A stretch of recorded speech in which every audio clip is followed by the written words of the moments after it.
On peut avoir un corps fort et une vie faible. On peut avoir une vie faible et un corps fort, ou on peut avoir une vie forte et un corps fort. Nous savons tous ce qu'est un corps fort. Mais qu'est-ce qu'une vie forte? C'est ce dont je veux parler dans ce message. J'aimerais que vous vous tourniez vers un passage très familier qui décrit parfaitement ce dont nous parlons. Il s'agit du 7e chapitre de Matthieu, dans le Sermon sur la montagne, à partir du verset 24. Combien de fois l'avez-vous lu? J'aimerais que nous regardions cela à la lumière d'une vie forte. Jésus a dit au verset 24, « C'est pourquoi quiconque entend ces paroles que je dis et les met en pratique sera semblable à un homme prudent qui a bâti sa maison sur le roc. La pluie est tombée, les torrents sont venus, les vents ont soufflé et se sont jetés contre cette maison. Elle n'est point tombée, parce qu'elle était fondée sur le roc. Mais quiconque entend ces paroles que je dis et ne les met pas en pratique sera semblable à un homme insensé qui a bâti sa maison sur le sable. La pluie est tombée, les torrents sont venus, les vents ont soufflé et ont battu cette maison. Elle est tombée et sa ruine a été grande. Après que Jésus eut achevé ses discours, la foule fut frappée de sa doctrine, car il enseignait comme ayant autorité et non pas comme leurs scribes. Quand je regarde les Écritures et que je pense à tous les versets de la Bible qui parlent de la vie, je vois ici une image parfaite d'une vie faible et d'une vie forte. Rappelez-vous ceci. Chacun de nous est en train de construire sa vie. Que vous ayez 16 ou 76 ans, vous êtes en train de construire votre vie.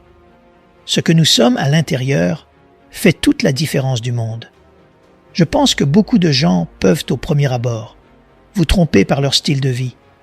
Mais quand les tempêtes les frappent, quand la réalité les rattrape, quand les difficultés, les épreuves, la douleur, la souffrance, la mort, la perte, toutes sortes d'épreuves leur arrivent.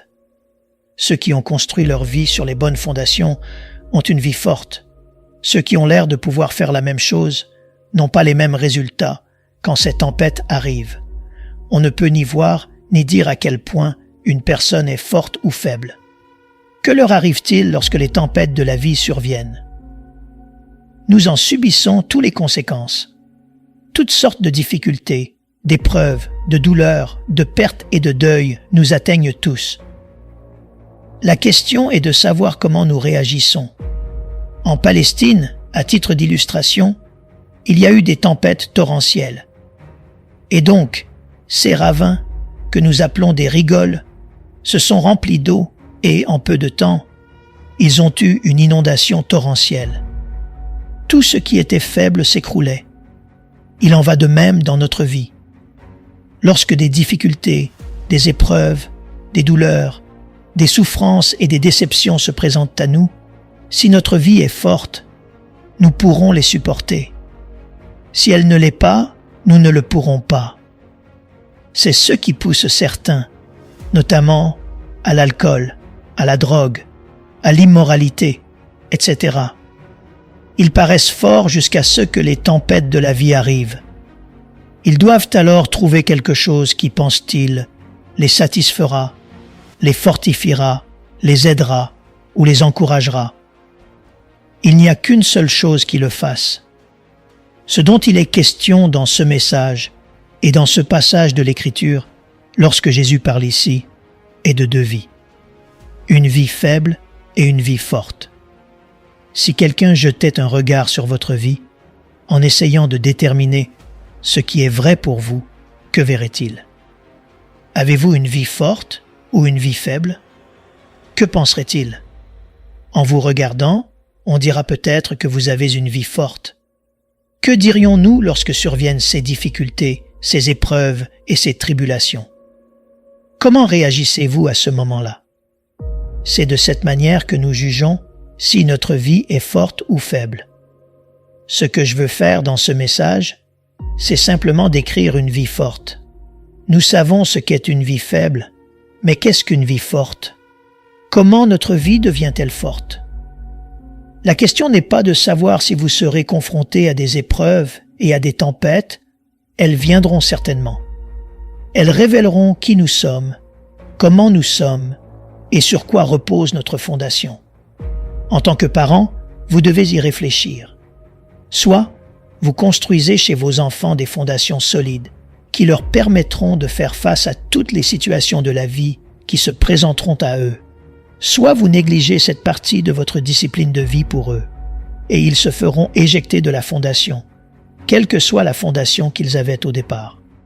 Les parents disent « Je n'arrive pas à comprendre, je n'arrive pas à croire que tu te comportes comme ça. » Il se peut que vous n'ayez jamais construit en eux une fondation qui leur montrerait comment faire face à un torrent de tentation, à une tempête d'épreuves, à une déception et à un chagrin. Quand il y a une perte dans leur vie, comment réagissez-vous? Quand vous n'avez pas de vie forte, vous ne réagissez pas correctement. D'ordinaire, lorsque la tempête surgit, au lieu de rester fort et de nous rendre plus forts, que se passe-t-il? On s'effondre. Fréquemment, quelqu'un détruit et gâche sa vie. J'aimerais que nous réfléchissions à ces caractéristiques et, si vous êtes sage, vous les noterez. Elles seront toutes sur l'écran. Je vous encourage à le faire. Non seulement à les noter, mais aussi à être assez fort, assez courageux pour les écrire, les emporter chez vous et les mettre sur la table à côté de votre lit. Et ce soir, avant de vous coucher, relisez-les et posez-vous la question suivante. Seigneur, dans ma vie, suis-je fort ici? Suis-je fort là? Mais je n'ai pas besoin de te poser cette question, Seigneur. Qu'en est-il de ceci et de cela? En d'autres termes, faites un petit sondage. Quelqu'un dira, « Je n'ai pas besoin de faire ça. » C'est exact, mais vous serez sage de le faire, puisqu'on ne sait à quel point on est fort, que lorsqu'on découvre quelles sont nos faiblesses. Si vous ne savez pas quelles sont vos faiblesses, le diable vous fera trébucher à coup sûr. Quelqu'un dira, « Je ne pourrai jamais être tenté par ceci ou cela. Je ne me laisserai jamais piéger. » Vous vous exposez à une attaque, parce que Satan ne va pas ignorer cette vantardise. Voilà pourquoi j'aimerais que vous écoutiez attentivement.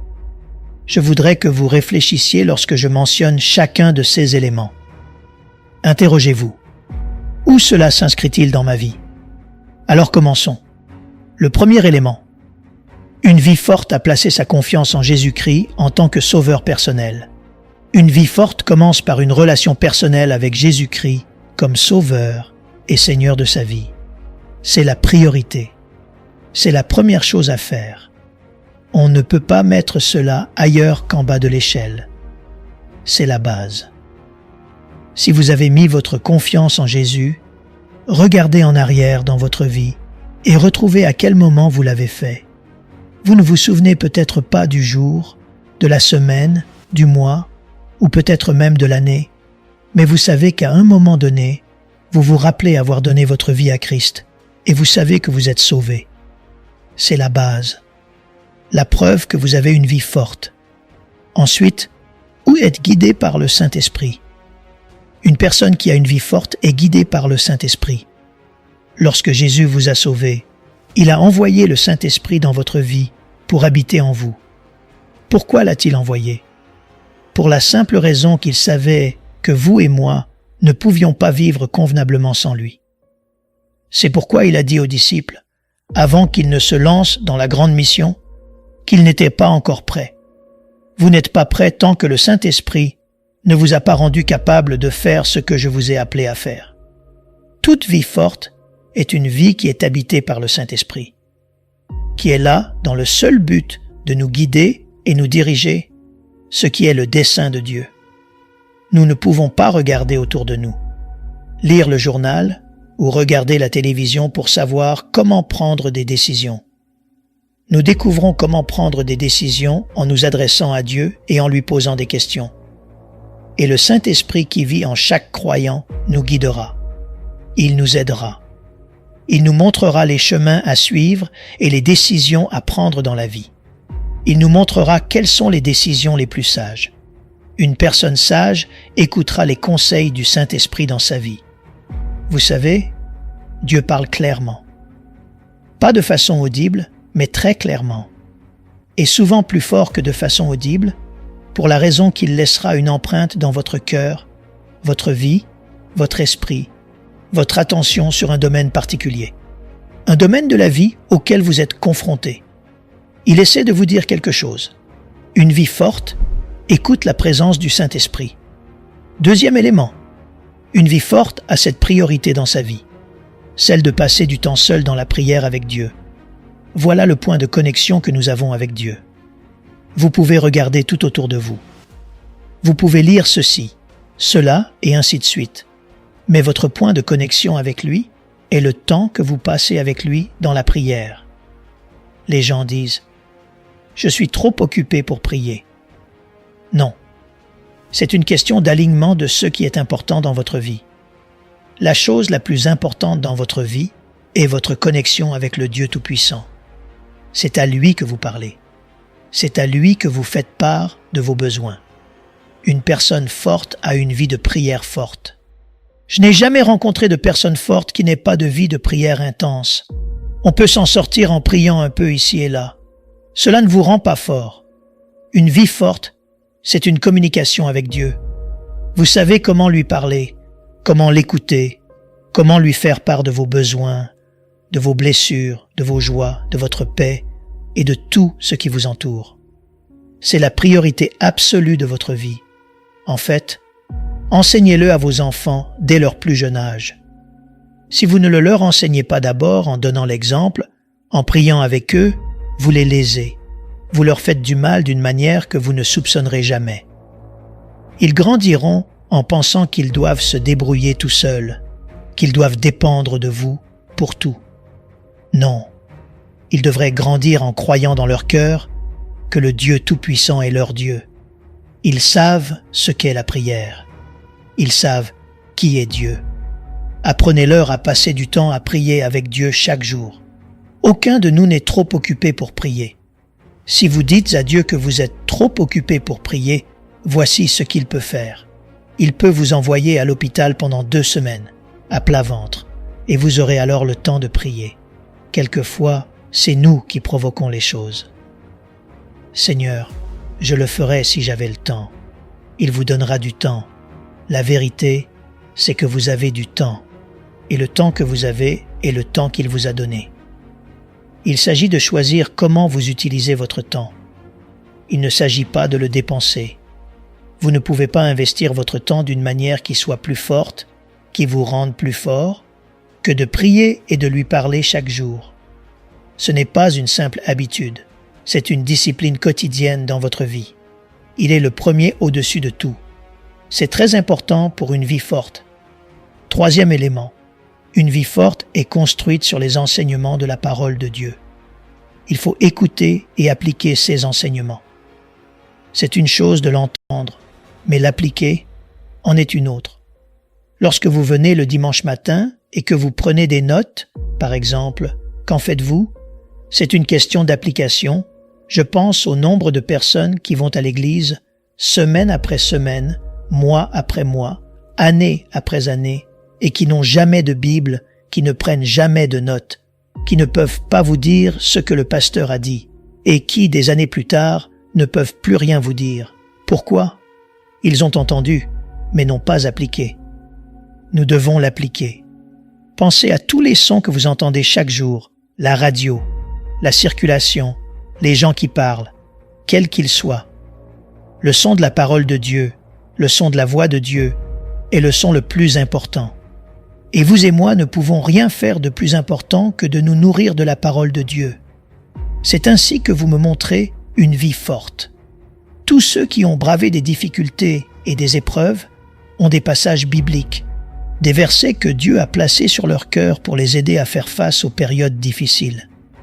Si vous ne lisez pas la Bible, vous n'en aurez pas. Et quelqu'un dira de temps en temps, « Pourquoi continues-tu à brandiller cette Bible ?» Parce que c'est de cela qu'il s'agit. Il ne s'agit pas de mon opinion. Il s'agit du Dieu saint qui nous a créés et qui a une volonté, un but et un plan pour notre vie, qui sera là quand nous mourrons et qui nous appellera au jugement. Il s'agit de lui, de sa relation avec nous et de notre place dans la vie. C'est pourquoi nous la brandissons, parce que nous aimons voir tout le monde porter une Bible à l'église. On va à l'église pour être instruit par la parole de Dieu. On ne va pas à l'église pour soulager sa conscience. Or, c'est exactement ce que font certains. Une personne qui a une vie solide obéit systématiquement à Dieu par habitude et essaie de lui en laisser toutes les conséquences. Occasionnellement, nous n'y parvenons pas. C'est pourquoi j'ai dit « essaie ». En tant que disciple de Jésus-Christ, désobéir à Dieu devrait être une exception dans notre vie. Lui obéir devrait être la norme de notre vie. Pourquoi? Parce que c'est ce que nous sommes. Et une vie forte est une vie construite sur l'obéissance à la vérité de la parole de Dieu.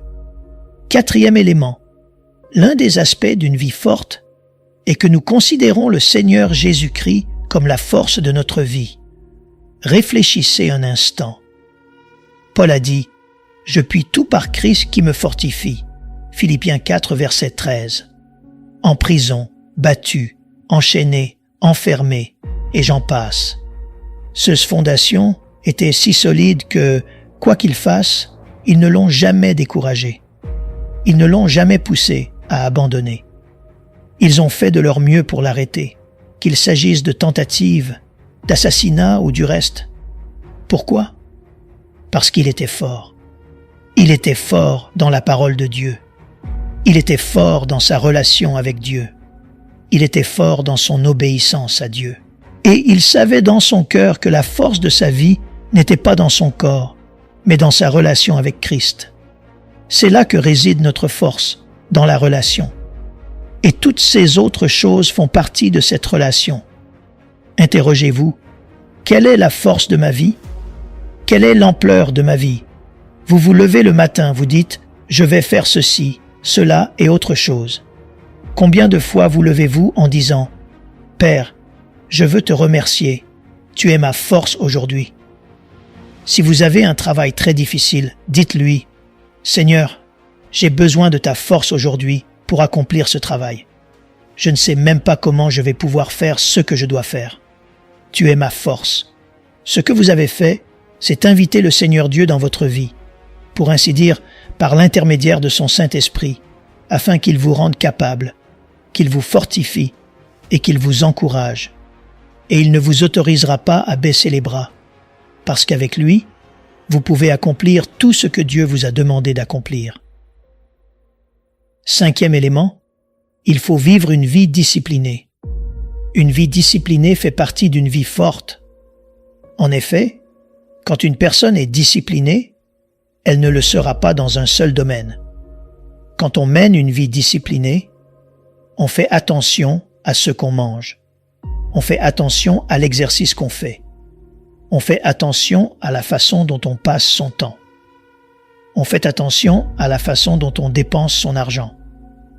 Quand on mène une vie disciplinée, on a le contrôle de sa vie. Je ne parle pas de contrôle dans le mauvais sens du terme. On a des objectifs et une orientation pour notre vie. Si vous vivez une vie disciplinée, il y a des choses que vous ne faites pas.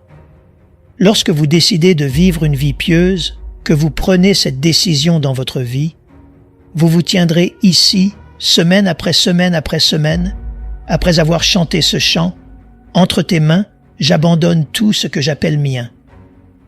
Car lorsque Jésus-Christ est le Seigneur et le Maître de votre vie, vous bâtissez votre force. Je crois que quand vous venez à l'église semaine après semaine, que vous prenez des notes et que vous les appliquez à votre cœur, vous vous fortifiez. Dieu consolide la force dans votre vie. Il consolide la vérité dans votre vie. Et il consolide un sens de la discipline. Une vie disciplinée ne dit pas « Je pense que je ne vais pas travailler aujourd'hui ». Une vie disciplinée ne dit pas non plus « Je ne vais pas lire la Bible et prier aujourd'hui. Je ferai ce que j'ai envie de faire aujourd'hui ». Une vie disciplinée n'est pas quelque chose qui arrive une fois de temps en temps. C'est une contrainte quotidienne dans notre vie, une contrainte que Dieu nous donne pour notre bien. C'est ce que nous essayons d'enseigner à nos enfants. Nous leur apprenons à mener une vie disciplinée pour ne pas avoir à les discipliner. On veut qu'il fasse certaines choses, qu'il se lève à une certaine heure, qu'il s'habille, qu'il soit beau, etc. Interrogez-vous. Qualifierez-vous votre vie comme disciplinée? Êtes-vous maître de la situation? Ou est-ce que vous vous laissez porter par le vent, par tout ce qui se présente à vous? Une vie disciplinée est une vie forte, et la discipline est nécessaire. Je pense à la direction de notre vie. Quelle est cette direction? Où se dirige-t-on? Qu'essayez-vous d'accomplir dans la vie? Je pense au nombre de personnes qui se lèvent et se disent « Je dois aller travailler ce matin. Travailler 8 heures. Dieu merci, je finirai à 4 ou 5 heures. » Puis-je vous poser une question? Vivez-vous pour travailler 8 heures par jour afin d'être payé à la fin de la semaine ou la semaine prochaine? Vivez-vous votre vie pour vivre jusqu'à 62 ou 65 ans afin de pouvoir enfin prendre votre retraite? Et comme vous l'avez dit, je fais ce que je veux ou je ne fais rien du tout. Vous dites à votre corps, je ne vais rien faire. Votre corps réagit. Dieu n'a jamais conçu un seul de nous pour qu'il atteigne un âge où il ne fait rien. Il veut que nous soyons utiles. Comme le dit la Bible, ils portent encore des fruits dans la vieillesse. Psaume 92, verset 14. Chaque jour de notre vie est un don de Dieu. Il n'est pas question de le gaspiller et de dire « Je ne vais rien faire aujourd'hui ». Vous pouvez parler. Vous pouvez marcher. Vous pouvez vous occuper de certaines choses. Vous pouvez aider. Il y a beaucoup de choses que vous et moi pouvons faire jusqu'au dernier jour de notre vie. Vous et moi devrions le servir d'une manière ou d'une autre, même s'il ne s'agit que de parler à quelqu'un d'autre. Quelqu'un dira « Supposons que je sois alité à l'hôpital et qu'il ne me reste que 5 jours à vivre. En 5 jours, on peut parler à beaucoup d'infirmières. On peut parler à beaucoup d'autres individus à l'hôpital, mourants, malades, etc. Or, vous n'êtes pas à l'hôpital. Vous êtes en bonne santé. À quel moment de notre vie doit-on dire à Dieu que c'est fini? Fini le travail. Je vais profiter de la vie. Non. Plus vous avez de temps, plus vous voulez servir Dieu, et plus vous serez fort. Il est très important de voir notre vie du point de vue de Dieu, et non d'une autre. En ce cas, qu'en est-il des tempêtes de la vie? Une personne forte peut résister aux tempêtes et en tirer des leçons. La plupart des gens veulent demander à Dieu, lorsqu'une grosse tempête survient dans leur vie, une difficulté, une épreuve, une douleur, quelle qu'elle soit. Pourquoi as-tu permis cela? Dieu, si tu m'aimes, pourquoi as-tu laissé cela se produire? Pourquoi mon proche est-il malade? Pourquoi ai-je perdu mon emploi? Pourquoi ai-je perdu mon argent? Dieu, pourquoi m'as-tu fait cela? Vous souvenez-vous de ce que nous avons dit à propos des 2 maisons? Elles se ressemblent toutes les deux, et on ne peut pas dire laquelle est plus solide sans la tempête. Dieu consent aux tempêtes dans notre vie. Elles peuvent venir de notre ennemi. Elles peuvent venir de quelqu'un d'autre. Elles viennent dans le but de faire quoi? De développer une force divine en nous. Il les tolère pour consolider notre force. Pourquoi Paul était-il un si grand serviteur de Dieu? Pourquoi Dieu n'a-t-il pas dit « Paul, tu es si fidèle, loyal et dévoué envers moi, en écrivant toutes ces épîtres, que tu ne n'iras pas en prison. Tu ne seras pas jugé. » Pourtant, toutes ces choses lui sont arrivées. Il a été persécuté, presque assassiné. Pourquoi Dieu a-t-il consenti à cela dans sa vie? Je vais vous le dire. Il n'y aurait pas de Romains, de Corinthiens, d'Éphésiens, de Galates, de Colossiens, aucun de ces livres. Il les a écrits en prison. C'est dans la difficulté, les épreuves et la douleur qu'il a appris ses plus grandes leçons. Pourquoi Dieu envoie-t-il ces choses dans notre vie, leur laissant libre cours? Il faut se rappeler qu'il n'a jamais dit que la vie serait facile. La vie de certaines personnes semble plus facile que certaines autres. Je peux vous dire ceci.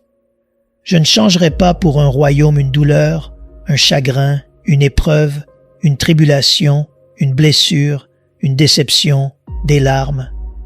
Je ne changerai pour rien au monde tout ce que Dieu m'a enseigné. il concède ces choses dans notre vie. Nous pouvons les considérer comme des ennemis.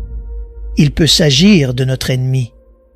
Peut-être quelqu'un qui nous brise le cœur, peu importe ce que c'est. Qu'est-ce que Dieu est en train de faire? Il permet à ces choses d'ériger une force intérieure dans notre vie. Les tempêtes surviennent. La question est de savoir si on peut les supporter. Êtes-vous prêt à les affronter?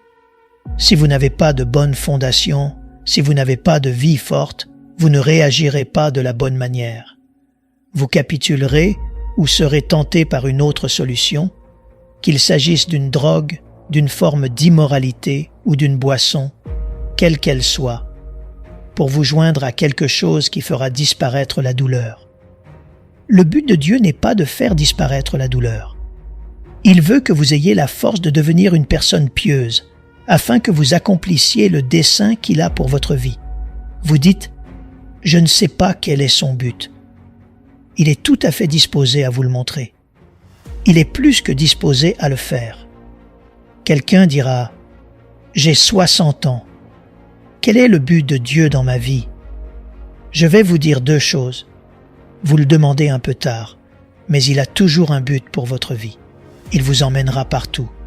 Il vous emmènera là où vous êtes prêt à vous donner à lui. Et à partir de là, il vous utilisera et œuvrera dans votre vie pour accomplir son dessein pour vous et sa volonté. Une vie forte, c'est ce que Dieu veut. Ainsi, sans les tempêtes, il n'y aura pas de vie forte. Vous pouvez faire un pas dans le temps et voir des gens qui ont été de grands saints de Dieu sur lesquels on a beaucoup écrit, rencontrer la tourmente, les chagrins, les ruptures, tout ce que vous voulez, ils s'y sont mesurés. Oswald Chambers en est un bon exemple. Il n'a vécu que jusqu'à l'âge de 42 ans. Beaucoup ne savent pas qui il estimate. Il a écrit un petit livre de dévotion intitulé « Mon maximum pour son maximum ». Le titre en lui-même en dit long. Il est mort très jeune. Mais regardez ce que ce petit livre a signifié. Je l'ai lu pendant des années et des années. Je le lis depuis que je suis à l'université. Ce qui compte, ce n'est pas la durée de vie. C'est ce que l'on fait de sa vie. Et qu'a fait sa femme? Elle a pris tous ses écrits, les a en quelque sorte arrangés et mis en forme. C'est elle qui a assemblé le livre. Ces deux personnages que la plupart des gens ne connaîtront jamais ont été utilisés. Dieu a utilisé ce livre pour transformer la vie de tant de gens et nous orienter vers lui. Dieu a un but pour votre vie. Vous devez le découvrir. Donnez-lui votre vie et demandez-lui d'y ajouter de la force, afin que les années qu'il vous reste ne soient pas gâchées. Dieu veut que vous soyez fécond toute votre vie, fort. Et vous pouvez l'être. 6e élément. Une foi solide est l'une des caractéristiques d'une vie forte. Et ce qui construit la foi, ce sont les moments difficiles, les temps difficiles. Une vie forte a été testée et éprouvée. Elle a été mise à l'épreuve. Pour rien au monde, je n'échangerai des peines de cœur et des épreuves comme celle-là. La prochaine fois que vous vous plaindrez de quelque chose, sachez que Dieu a une leçon à vous donner. Il a une leçon à donner dans chaque épreuve, chaque chagrin, chaque fardeau. Les hommes et les femmes sages cherchent à savoir quelle est cette leçon. Les personnes qui ne s'inquiètent pas de leur fondation et ne s'en préoccupent pas, ils continuent à se plaindre, à gémir et à prendre des médicaments pour s'en sortir, ratant ainsi des occasions dans la vie. Une personne forte a du courage. Il faut avoir du courage pour faire face aux difficultés et épreuves. Rappelez-vous ce que Dieu a dit à Josué. « Fortifie-toi et prends courage. Ne crains rien, car l'Éternel ton Dieu est avec toi. Je te mets à la tête de 2 millions d'Hébreux. Mais souviens-toi qu'ils se sont rebellés contre moi. Ils seront prêts à te lapider. Souviens-toi qu'ils ont été un problème pour Moïse toute sa vie. C'est toi qui seras responsable. » Qu'est-ce que c'était ça? Et Dieu le bénit tout au long du livre. Il a commis une erreur près d'Aï après avoir vaincu les habitants de Jéricho. Il a écouté quelqu'un d'autre au lieu de Dieu. Ils ont été anéantis. Aussitôt après, il a écouté Dieu. Et on peut voir comment Dieu a œuvré dans sa vie. C'était un homme plein de courage. Le courage n'est pas quelque chose que quelqu'un d'autre peut nous donner. Le courage est quelque chose que l'on développe dans sa vie, en faisant confiance à Dieu et en le regardant agir et répondre à notre demande. Je pense qu'une personne qui a une vie forte est optimiste. Vous cherchez le meilleur. Pourquoi pas? Je dis aux gens, ayez l'air de votre mieux. Faites de votre mieux. Soyez le meilleur de vous-même. C'est un point de vue optimiste, mais c'est aussi un point de vue pieux. Si vous représentez Jésus, vous devez vous montrer sous votre meilleur jour. Vous le représentez, vous devez faire de votre mieux, vous devez être le meilleur de vous-même. Il est le Dieu vivant. Nous sommes ses messagers. Chacun de nous est un messager de Dieu sur cette terre. Quelqu'un qui a une vie forte sera optimiste et ne sera pas abattu. Montrez-moi quelqu'un qui se plaint toujours de quelque chose, et je vais vous dire ce qui va se passer. Les choses deviendront difficiles. Ô Dieu, je ne sais pas quoi faire. J'ai peur de ce qui va arriver. Le gouvernement a fait ceci. Le gouvernement fera cela. Non, regardez vers Dieu. Oubliez le gouvernement. C'est Dieu qui gère notre vie. Personne d'autre. 7e élément. Développez des amitiés avec des gens qui enrichiront votre vie. Il y a quelque chose de formidable dans de bonnes amitiés, de bons amis de caractère, qui ont eux-mêmes une vie forte. Des gens dans votre vie avec qui vous aimez être, et le simple fait d'être avec eux ou qu'ils soient avec vous, vous enrichit. Vous dites, comment ça? Vous voulez dire de l'argent? Non. Vous riez ensemble, vous vous aimez, vous vous taquinez, vous vous entraidez. Autrement dit, cette affaire d'entraide est géniale. Il faut exprimer amour et sollicitude envers les autres. Si vous ne pouvez pas le faire, vous n'êtes pas fort. Si vous ne pouvez pas aimer, vous n'êtes pas fort. L'amour est l'un des éléments fondamentaux. Quand Paul décrit les fruits de l'esprit, par quoi commence-t-il? L'amour, la joie, la paix, l'amour. Aimer quelqu'un d'autre, c'est se donner à quelqu'un d'autre. On peut donner des choses, on peut se donner soi-même. Aimer les autres, c'est surtout se rendre disponible pour eux, les réconforter, les encourager. Une personne qui aime vraiment est une personne encourageante. Une personne qui aime vraiment est une personne qui a un impact dans la vie des gens autour d'elle.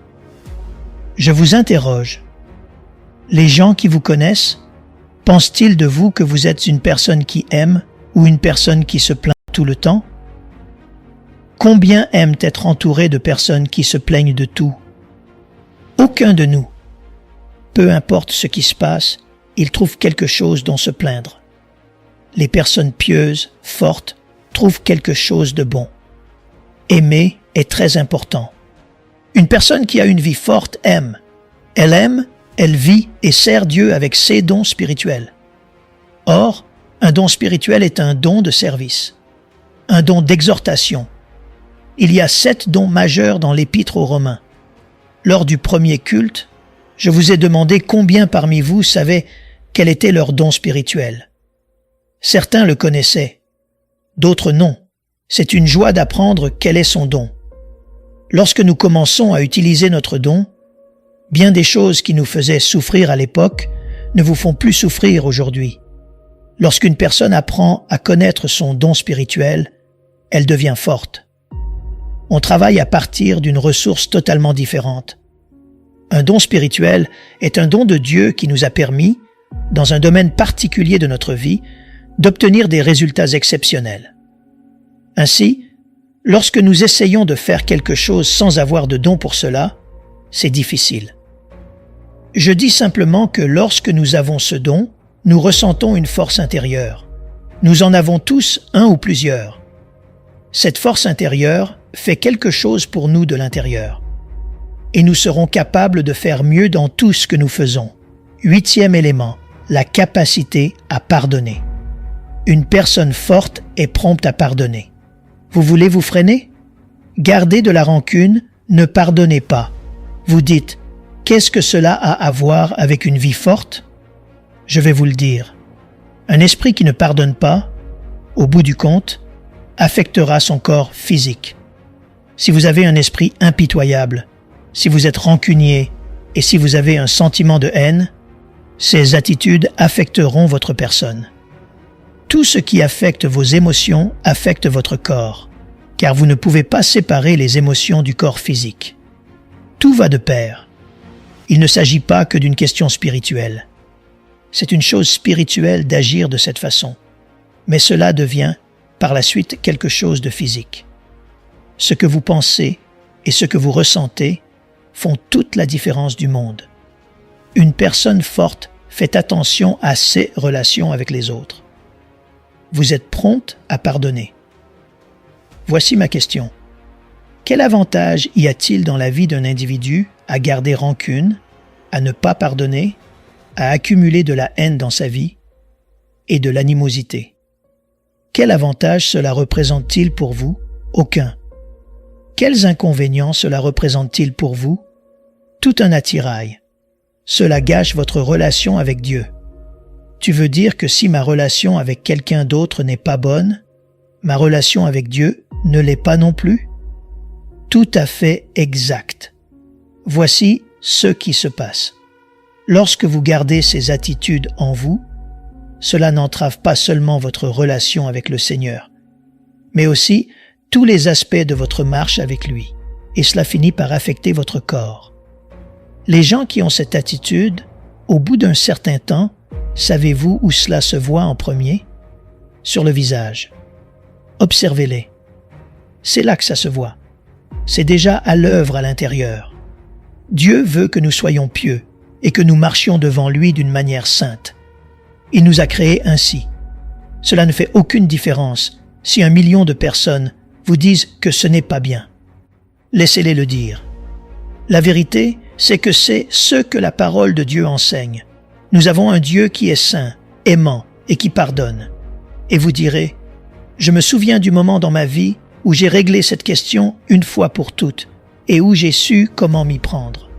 Il m'est arrivé quelque chose qui m'a blessé un jour et je maugréais en parlant au Seigneur. Vous savez, le genre de conversation où il ne vous écoute pas du tout. C'est alors que je l'ai entendu me dire « Tu te souviens de la croix ?» J'ai dit « Oui ». « Combien de fois t'ai-je pardonné? Ai-je gardé quelque chose contre toi? Non. Quel droit as-tu d'en vouloir à qui que ce soit, alors que je t'ai pardonné tout ce que tu as fait, et je t'ai même pardonné d'avance tout ce que tu feras? Cela m'a guéri. Cela devrait guérir tout le monde. Si vous avez ce genre de sentiment à l'égard de quelqu'un d'autre, regardez la croix. 16 bras étendus et son sang versé ont pris soin de tous nos péchés, de toutes nos erreurs, de tous nos chagrins et de tous nos fardeaux. La vie forte est très, très indulgente, prompte à pardonner. Ensuite, il y a la paix intérieure. Une personne qui a une vie forte aura la paix intérieure. Pourquoi? La relation avec Dieu est bonne. La relation avec les autres est bonne. Si des difficultés, des épreuves, des souffrances surviennent dans votre vie, que se passe-t-il? Malgré tout, il y a la paix. Je me souviens de la pire nouvelle que j'ai jamais entendue en tant que pasteur, la pire. J'ai reçu un appel téléphonique. Lorsque j'ai posé le téléphone, j'ai ressenti une paix extraordinaire. Je me rappelle avoir dit « Dieu, tu m'as porté dans toutes ces autres tempêtes. Tu me feras traverser celle-ci parce que tu es fidèle. Il tiendra sa parole, quoi que nous fassions. » C'est tout cela qui donne de la force à notre vie, de sorte que lorsque les tempêtes torrentielles arrivent, nous ne vacillons pas, nous ne baissons pas les bras et nous n'abandonnons pas. 9e élément, il y a la sage gestion de l'argent. Bien que l'argent motive la plupart des gens, voici comment gérer son argent. Nous en économisons une partie, nous en donnons une partie et nous en dépensons une partie. Dans nos dons, nous donnons la dîme de nos revenus et faisons confiance à Dieu pour faire exactement ce qu'il dit. Et je peux vous dire que je suis chrétien depuis 68 ans. J'ai plus que payé la dîme pendant ces 68 ans. J'ai été béni à maintes reprises. Je ne saurais même pas vous dire pourquoi, mais je peux vous dire ceci. Lorsque vous obéissez à Dieu, vous ne pouvez pas dire pourquoi il vous bénit. Vous ne pouvez pas prédire ce que Dieu fera. Vous lui faites simplement confiance, et vous verrez ce qui arrivera. Une vie forte ne se préoccupe pas de l'argent. Quelqu'un dira « J'ai juste assez pour joindre les deux bouts. Je suis passé par là moi aussi. » Vous savez quoi? Mes deux bouts ont été satisfaits. Pourquoi? Parce que Dieu ne sera jamais à court de quoi que ce soit. Il va faire exactement ce qu'il dit. Donnez et il vous sera donné. Comment? Une bonne mesure, pressée, secouée et qui déborde. Luc 6, verset 38. Ça déborde, c'est ce qu'il dit. Non pas ce que nous méritons, mais ce qu'il veut nous donner. Une vie forte sait comment gérer l'argent, tandis qu'une vie faible ne le sait pas vraiment. Une personne peut savoir comment gérer l'argent et avoir une vie faible. Cela dit, si une personne a une vie forte, elle saura comment gérer son argent. 10e élément, appartenir à une église qui enseigne la Bible. Si vous voulez vivre une vie chrétienne, vous devez savoir ce qu'est la vie chrétienne. Si vous vivez une vie pieuse et suivez le Seigneur Jésus-Christ, vous devez être enseigné. Dieu m'enseigne continuellement. J'étudie toute la semaine. Je ne cherche pas de sermon. Je demande à Dieu de parler à mon cœur, de m'enseigner quelque chose de nouveau, de travailler dans ma vie. Si vous allez à l'église pendant 20, 30 minutes ou 1 heure et que personne n'ouvre sa Bible, vous êtes dans la mauvaise église. Cela peut ne pas vous plaire. Mais laissez-moi vous poser une question. Pourquoi passer 1 heure dans une église où la parole de Dieu est ignorée? C'est cela l'église. L'église consiste à l'adorer. Comment sais-je qui j'adore? À partir de la parole de Dieu. Il est très important que vous apparteniez à une église où l'on enseigne la parole de Dieu afin de grandir dans votre vie chrétienne, être fort et porter du fruit pour le royaume de Dieu. Je ne vous dirai pas quoi faire au sujet de votre église, mais je me demande, pourquoi passeriez-vous 1 heure dans une église où l'évangile n'est pas prêché et où les qualités et les caractéristiques du Dieu Tout-Puissant ne sont jamais évoquées, où Jésus est totalement ignoré? À quoi bon aller dans une telle église? Je n'irai pas dans une église qui n'enseigne pas la parole de Dieu, car c'est notre moment pour l'adorer. Et ce qui m'aide à l'adorer, c'est connaître la vérité à son sujet. Où apprenons-nous cela? En lisant nous-mêmes et aussi en écoutant ceux qui nous ont précédés et qui nous enseignent les vérités qu'ils ont découvertes. Une vie forte est une vie de don de soi, pas seulement d'argent. Une vie forte consiste à se donner aux autres. Demandez-vous, combien ont été aidés dans leur vie par d'autres personnes? Nous avons tous été aidés par quelqu'un. Dieu veut que nous fassions la même chose pour les autres. Il est très important, pour être une personne forte, d'avoir une source qui nous fortifie continuellement. 11e élément, une personne forte s'efforce de construire une famille forte. Quand vous avez une vie forte, vous voulez que vos enfants soient forts. Vous voulez qu'ils sachent très tôt ce qu'est la vie chrétienne. Vous voulez vivre une vie telle qu'il n'est pas à demander ce qu'est une vie chrétienne. Ils peuvent dire que ma maman ou mon papa est un merveilleux chrétien, une famille forte. Une personne qui a en elle une force qui vient de Dieu veut servir les autres, les aider et faire quelque chose pour eux. Si tout ne vient que vers vous, ce n'est pas très fructueux. On ne devient fécond que lorsque vous et moi sommes capables de nous donner à d'autres personnes. Une vie forte est une vie de don. On ne parle pas d'argent ici. Une vie forte, c'est se donner à quelqu'un d'autre. Combien parmi nous ont reçu l'aide d'autres personnes? Chacun de nous. Dieu veut que nous fassions la même chose pour les autres. 12e élément.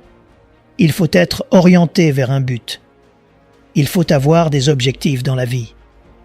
Quelqu'un m'a dit un jour, « Comment peut-on faire confiance à Dieu tout en ayant des objectifs ?»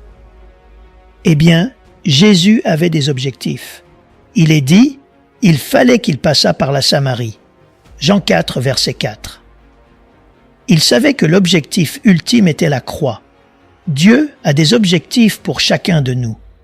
Si votre vie a un but, il y a un but dans ses objectifs. Il y a des choses qu'il veut que vous accomplissiez. La plupart du temps, les gens ne se fixent pas d'objectifs dans leur vie. Ils pensent que c'est trop ambitieux, que Dieu ne ferait jamais cela pour eux. Non. Dieu est-il faible? Non. Dieu est puissant et omniscient. Nous devrions nous fixer des objectifs saints qui paraissent inatteignables.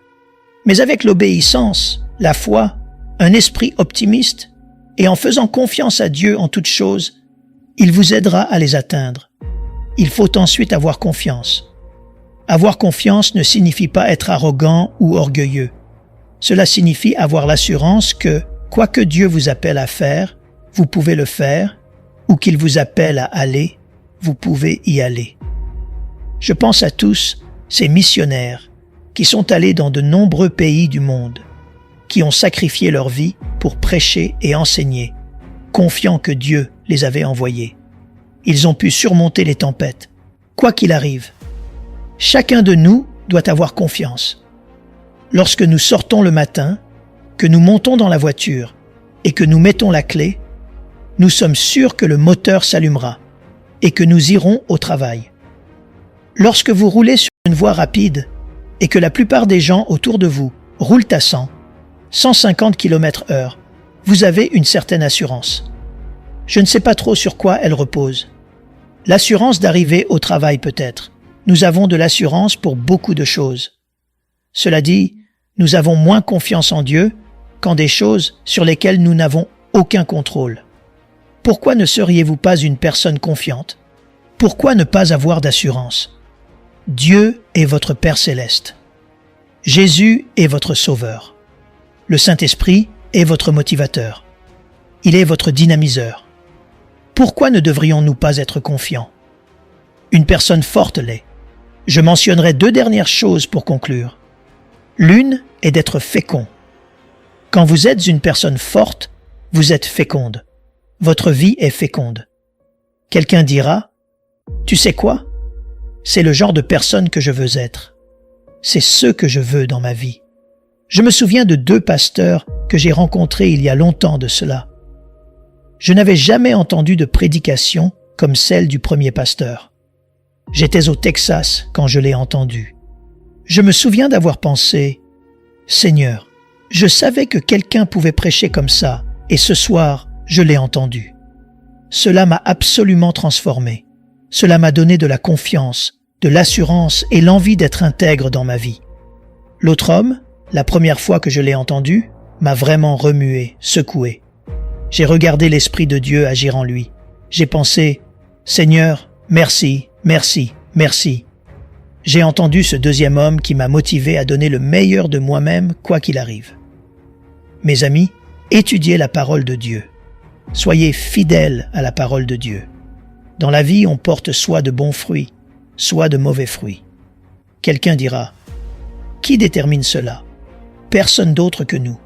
C'est nous qui déterminons cela. » Ainsi, une vie forte est une vie qui porte du fruit par son caractère, sa conduite et ses conversations. Vous devez être fort. La dernière chose que je dirais est tout simplement celle-ci. Le type de vie dont nous parlons aura un impact sur la vie des autres. Vous aurez une influence sur les autres. Une vie forte a toujours un impact sur les autres. Alors, je vous encourage à prendre cette liste et à dire « Est-ce que tout cela s'applique à moi? » Oui, je pense que chacun de ces points s'applique à moi. Je veux chacune de ces choses dans ma vie. Lorsque je veux me souvenir de quelque chose ou lorsque je veux accomplir certaines choses, je les écris. Je les mets à côté de mon lit. Je les mets sur mon bureau. Je les passe et repasse en revue parce que je ne veux pas les perdre. Vous pouvez mettre cette liste dans votre Bible pour la garder près de vous. Non, il ne suffit pas de sortir ces choses du papier. Il faut les graver dans votre cœur et dans votre vie. Si vous êtes sérieux, gardez cela à portée de main pour pouvoir continuer à les lire et les relire. Seigneur, qu'est-ce qui manque dans ma vie? le Seigneur vous montrera, tout d'abord, tu ne m'es pas obéissant. Ensuite, tu ne passes pas assez de temps dans la prière. Voulez-vous une vie forte? Il faudrait éventuellement que je commence par vous demander « Combien veulent une vie faible ?» Personne ne veut d'une vie faible. Je vous ai fait part des choses qui rendent une vie forte. Je prie pour que Dieu les grave dans votre cœur et dans les activités quotidiennes de votre vie. Père, nous te remercions ce matin parce que tu es si bon pour nous, si miséricordieux et si tendre. Et même dans nos meilleurs efforts, Père, nous chancelons. Tu es toujours là pour nous relever et nous faire avancer pour que nous te ressemblions davantage. Tu as dit que tu nous as prédestinés à être conformes à ton image. Je prie pour que ces vérités s'enracinent dans chaque vie, que chacun soit assez sage pour s'examiner soi-même, à la lumière de ce qu'est une vie forte, et prenne la décision de te donner le meilleur de lui-même, au nom de Jésus. Amen. Nous aimerions vous donner l'opportunité de faire de Jésus le Seigneur de votre vie. Voulez-vous bien prier avec moi? Dites Seigneur Jésus, je me repens de mes péchés. Viens dans mon cœur.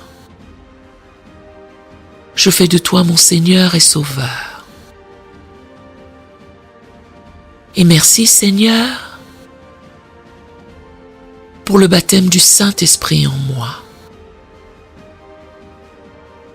Dans le nom de Jésus. Par cette simple prière, nous croyons que le Saint-Esprit vous conduit sur le chemin de la nouvelle naissance. Allez dans une bonne église dont le fondement est la parole de Dieu, passez par les eaux du baptême et donnez à Dieu la première place. Nous espérons de tout cœur que ce message vous encouragera. Si vous connaissez quelqu'un qui puisse être encouragé, s'il vous plaît, envoyez-le lui pour nous aider à atteindre plus de gens et à propager l'Évangile. Édifions le corps de Christ ensemble. Appuyez sur la cloche des notifications et merci infiniment de nous soutenir en vous abonnant à notre chaîne. N'hésitez pas à laisser vos requêtes de prière dans la section des commentaires. Sachez que même si vous ne voyez pas de réponse à votre requête, que ce soit sur YouTube, email, Facebook ou sur Messenger, nous avons prié pour vous. Nous invitons humblement le corps de Christ à soutenir chaque requête en écrivant une prière dans la section commentaires. Tenez-vous ferme dans la foi avec nous pendant que nous prions. Que la grâce et la paix du Seigneur Jésus-Christ soient avec vous.